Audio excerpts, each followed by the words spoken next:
63వ కీర్తనలో 4 విషయాలు జ్ఞాపకం చేస్తాను.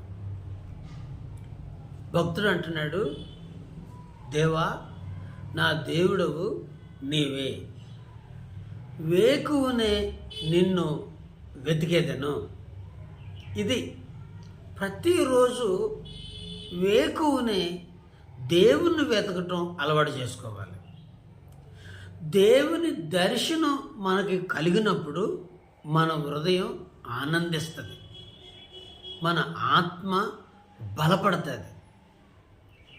ఉదయం లేచినప్పుడు దేవుని వెతకకుండా ఈ లోక సంబంధమైన విషయాలు వెతికినప్పుడు మన హృదయం కఠినపరచబడుతుంది.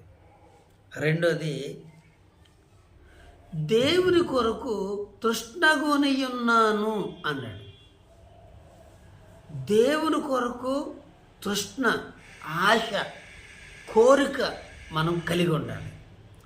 అది దేవునిలో జీవింప చేయటానికి మనకు సహాయం చేస్తుంది.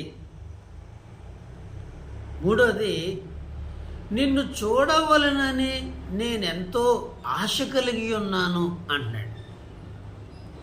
ప్రతిరోజు కూడా వేకువనే దేవుణ్ణి చూడటానికి ఆశ ఉండాలి. జక్కయ్య దేవుని చూడటానికి ఆశ కలిగి ఉండటం ద్వారానే కదా అతని ఇంటంతటికి కూడా రక్షణ కలిగింది.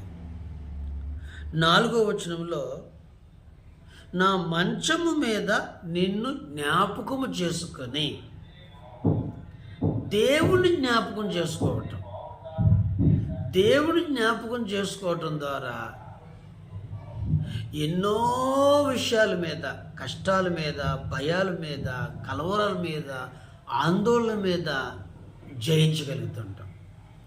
దేవుడు చేసిన కార్యాలను కూడా మాటి మాటికి జ్ఞాపకం చేసుకోవటం ద్వారా మనం బలపడతాం.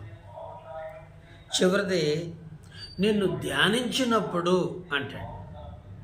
దేవుణ్ణి ధ్యానించినప్పుడు క్రొవ్వు మెదడు తొరికినట్లుగా నా ప్రాణమునకు తృప్తి కలుగుతుంది అని భక్తుడు చెప్తా ఉన్నాడు. కాబట్టి మనం ప్రాణం నూతన పడుతుంది, బలపడుతుంది, ఉజ్జీవించబడుతుంది, ఫ్రెష్ అయిపోతుంది దేవుని ధ్యానించటం ద్వారా.